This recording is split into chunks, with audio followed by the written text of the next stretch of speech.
अस्सलामुअलैकुम स्टूडेंट्स, मैं सैयदा मोमिना बुखारी हाजिर हूँ आपके सामने एक न्यू वीडियो के साथ। तो जैसा कि मैंने अपनी प्रीवियस वीडियो में आपको कहा था कि हमारा जो चैप्टर नंबर 3 है वो हम कंप्लीट कर चुके हैं और मैं आपको नेक्स्ट वीडियो में एक्सरसाइज जो होगी वो सॉल्व करवाऊंगी।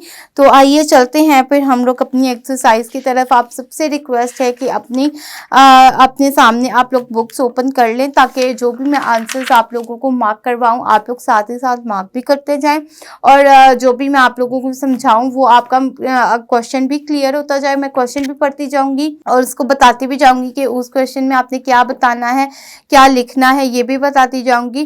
तो काइंडली आप लोग अपनी बुक्स ओपन कर लें, पेज नंबर 39 पे आ जाएं। तो यहाँ पर आपको सबसे पहला जो क्वेश्चन है वो आपको MCQs का दिया गया है, encircle the correct option.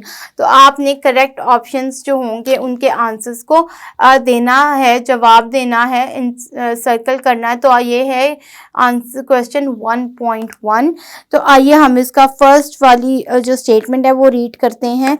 N immediate source of energy of our body is, हमारी जो बॉडी में जो एनर्जी का सोर्स है वो जो इंस्टेंट एनर्जी का जो सोर्स है वो क्या है? मैंगो, चिकन, मशरूम या meat? So your option is option D is your correct answer, meat. Now come to the next. Food rich in proteins is, ऐसा कौन सा फूड है जिसमें प्रोटीन्स जो होते हैं उसकी ज़्यादा अमाउंट पाई जाती है? पोटैटो, ग्रेप्स, फिश या राइस? तो आपका सी ऑप्शन जो है वो आपका करेक्ट आंसर है, तो ऑप्शन सी। नेक्स्ट आ जाते हैं, which food is best for providing fat? ऐसा कौन सा फूड है जिससे हमें फैट जो होते हैं उसकी एक अच्छी अमाउंट हमें मिल सकती है? तो ऑप्शंस हैं फ्रूट्स, बटर, वेजिटेबल्स, ब्रेड। तो हमारी ऑप्शन करेक्ट ऑप्शन है option B, butter. Food rich in carbohydrate is, ऐसा कौन सा फूड है जिसमें जो कार्बोहाइड्रेट्स की एक अच्छी अमाउंट पाई जाती है? तो हमारा जो आंसर है वो answer D, starch, which is starch. तो फोर्थ वाली स्टेटमेंट का आंसर है आंसर डी। तो नेक्स्ट हम पढ़ते हैं अपने नेक्स्ट स्टेटमेंट की तरफ। Source of vitamin D is table salt, carrot, mustard oil, sugar. तो हमारा आंसर है बी, कैरेट। कैरेट में एक कार्बोहाइड्रेट्स की एक अच्छी अमाउंट पाई जाती है। Source of starch is egg, meat, fish and potato. So your answer is potato. Six statement का आंसर है potato, D. Vegetable oils are included in the food group, carbohydrates, proteins, fats, vitamins. तो ये हमारा answer है answer B. B नहीं, हमारा answer C है, C option है फैट्स की। Balance diet for an infant is, infant होता है एक जो बेबी होता है, बेबी जो होता है यंग एज होती है उसके लिए जो बैलेंस डाइट होती है वो क्या होती है? फ्रूट, मिल्क, वेजिटेबल या एग। तो एक जो यंग बेबी है उसके लिए तो ऑब्वियसली मिल्क ही जो होगा वो उसकी बैलेंस डाइट होता है। मिल्क जो होता है वो उसकी रिक्वायरमेंट्स को फुलफिल कर देता है। तो हम यहाँ पर लिख लेते हैं milk, which is the option B. Which vitamin makes the bone strong? तो विटामिन डी जो है वो हमारी बोन्स को स्ट्रॉन्ग करता है। तो option D is your correct answer. Iron is a vitamin, mineral, carbohydrate और प्रोटीन। तो आयरन जो है वो मिनरल की एक टाइप है। तो हमारा आंसर है option B. Come to the next page. We have done all our MCQs of chapter number 3. Now we are moving to the short answers. इसके मैं आंसर्स आप लोगों को बताती भी जाऊंगी, एक्सप्लेन भी करती जाऊंगी, मार्क भी करवाती रहूंगी। तो why do we need food? Food हमारे लिए क्यों ज़रूरी है?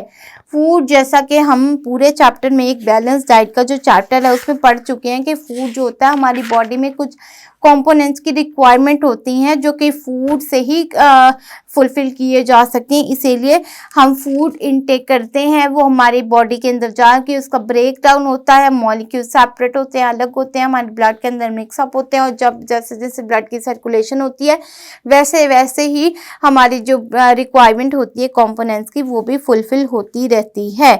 अब हम ये आंसर मैंने आपको एक्सप्लेन कर दिया, आप इसका आंसर अपने वर्ड्स में भी लिख सकते हैं। Now come to the question number 2, name major food groups. तो फूड ग्रुप्स के जो नेम है वो तो मैं आप लोगों के साथ डिस्कस कर ही चुकी हूँ। First is carbohydrates, proteins, vitamins, minerals and fats. These 5 groups are the most important required by our body. अब हम बढ़ते हैं क्वेश्चन नंबर 3 की तरफ। Name sources of vitamin A. Vitamin A की क्या सोर्सेज है? तो अगर आपने ये जितने भी विटामिन हैं इनका आपको क्वेश्चन भी आ सकता है कि विटामिन ए के क्या सोर्स है, बी का क्या सोर्स है, या उसकी डेफिशिएंसी की वजह से आपको क्या क्या प्रॉब्लम फेस करनी पड़ती है। तो आप ये पेज नंबर 35 पे आप देख सकते हैं, चार्ट आपका टेबल बना हुआ है, टेबल 3.1। ये पूरा टेबल जो है आपकी डिफरेंट विटामिन की का बताया गया है कि उनके सोर्सेज भी क्या है और उनके फंक्शंस भी क्या है। तो विटामिन ए जो है उसके सोर्सेज होते हैं कैरेट और कोड लिवर ऑयल जो होता है, ये विटामिन ए के सोर्सेज हैं। Enlist the sources of vitamin C and D. तो इसी टेबल में अगर आप देख लें तो आपका है इसका आंसर विटामिन सी के जो सोर्सेज है सिट्रस फ्रूट, ऑरेंजेस, गावा, स्ट्रॉबेरी, ब्रोकली, ये जो है विटामिन सी के सोर्सेज हैं। और जो विटामिन डी के हैं वो है मिल्क, कोड लिवर, सोयाबीन, ये आपके विटामिन डी के सोर्सेज हैं।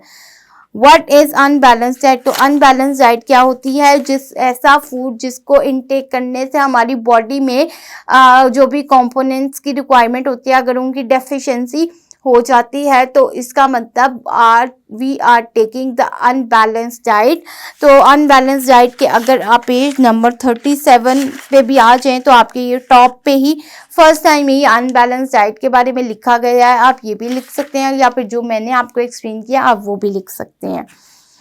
इस टेबल सॉल्ट आ मिनरल। तो सॉल्ट जो होता है वो मिनरल होता है क्योंकि सॉल्ट जो होता है वो आयोडीन से बनता है, तो आयोडीन भी मिनरल में ही आता है। तो इसका आंसर है yes, table salt is a mineral. Now come to the next question 3.3। What is balance diet? Describe importance of the balance diet. ये लॉन्ग क्वेश्चन है आपका, तो ये आपका जो पेज नंबर है पेज नंबर 36 पे ये जो 3.2 आपका टॉपिक है बैलेंस डाइट का, तो ये जो पूरा दो पैराग्राफ्स आपके लिखे गए यहाँ पर प्रेजेंट है। तो आप ये पूरे 2 पैराग्राफ्स जो है ये आपके इस लॉन्ग क्वेश्चन का आंसर है। नेक्स्ट है describe sources and functions of carbohydrates. तो अगर ये आप कार्बोहाइड्रेट्स के लिए आपने मूव कर जाते हैं पेज नंबर 32, उसके आप बिल्कुल एंड से देखेंगे तो आपका टॉपिक 3.1.1 स्टार्ट हो रहा है कार्बोहाइड्रेट्स का। यहाँ से लेके प्रोटीन्स के ऊपर तक जो है ये आपके कार्बोहाइड्रेट्स का आंसर बन जाता है। Next come to the third describe sources and functions of proteins. उसके ही कार्बोहाइड्रेट्स के आंसर को आपने जब मार्क कर लेंगे तो उसके बिल्कुल ही नीचे प्रोटीन स्टार्ट हो रहा है। तो ये प्रोटीन का आप यहाँ से जो फैट्स के ऊपर तक नेक्स्ट पेज पे जो फैट्स के ऊपर तक जो आपका प्रोटीन के एक पूरे फंक्शन के बारे में बताया गया, ये आपका प्रोटीन का आंसर हो जाएगा। नेक्स्ट आ जाए state sources and functions of the vitamins. आप ये देख लें कि ये इसमें आपका जो टेबल है पेज नंबर 35 पे जो टेबल 3.1 बनाया गया है, ये पूरा टेबल आप इस क्वेश्चन में ड्रॉ कर सकते हैं, बल्कि ड्रॉ करेंगे ही क्योंकि फंक्शंस के बारे में भी पूछा गया और सोर्सेज के बारे में भी पूछा गया और वो दोनों इस टेबल में बताए गए हैं। तो ये भी आपका आंसर हो गया। आंसर नंबर क्वेश्चन नंबर 4 का। Come to the 5 explain the sources and functions of the minerals. तो ये आपका मिनरल्स जो है ये आपका नीचे 3.1.5 ये इसका आंसर बन चुका है। ये आपका पैराग्राफ भी आप ऊपर से लिखेंगे और नीचे क्योंकि ये लॉन्ग क्वेश्चन है तो टेबल नंबर 3.2 भी आपको इस पे ड्रॉ करना पड़ेगा। नेक्स्ट आ जाते हैं what is food pyramid explain. तो फूड पिरामिड के लिए अगर आप आ जाएंगे पेज नंबर 38 पे तो ये आपकी एक्टिविटी 3.3 से ऊपर जितना भी फूड पिरामिड का एक वो पिरामिड भी दिया गया और इसके ऊपर कुछ लाइंस भी एक्सप्लेन की गई हैं, तो ये आपका पूरा आंसर हो जाएगा इस क्वेश्चन का। नेक्स्ट आ जाते हैं, why is it important to eat food from all the food groups. अब ऑब्वियसली जैसे हमारी, अब हम अगर सब जितने भी ग्रुप्स की हमने बात किया उन सब में से अगर हम फूड चूज नहीं करेंगे और वो नहीं खाएंगे तो हमारी जो रिक्वायर किसी बॉडी में किसी एक भी कंपोनेंट की अगर डेफिशिएंसी हो जाएगी तो उसकी वजह से, उस डेफिशिएंसी की वजह से हमें प्रॉब्लम्स को फेस करना पड़ेगा। और जब हमें डिजीजेस को फेस करना पड़ेगा तो ये हमारे लिए एक बहुत ही प्रॉब्लमेटिक सी बात हो जाएगी। तो इसका आंसर सिंपल यही बनता है कि जो हो जाती है हमारी बॉडी में इन सब कंपोनेंट्स की रिक्वायरमेंट है, अगर हम इन सब में से फूड चूज़ नहीं करते तो हमारी बॉडी में डेफिशिएंसी हो सकती है कंपोनेंट्स की, जिसकी वजह से हमें डिजीजेस को फेस करना पड़ सकता है। यहाँ तक होगी आपकी एक्सरसाइज डन। आगे मैच द कॉलम है और जो भी क्वेश्चन आंसर्स हैं ये इंशाल्लाह जब आप पढ़ेंगे तो आपको इनके आंसर जो है वो बुक में से भी मिल जाएंगे और समझ भी आ जाएंगे। फिर भी अगर कोई कंफ्यूजन होगा तो मुझसे कमेंट बॉक्स में ज़रूर पूछिएगा, मैं आपको उसका गेट बैक ज़रूर करूँगी। तो मिलते हैं इंशाल्लाह नेक्स्ट वीडियो में, तब तक के लिए ख्याल रखें। Stay blessed. अल्लाह हाफिज़।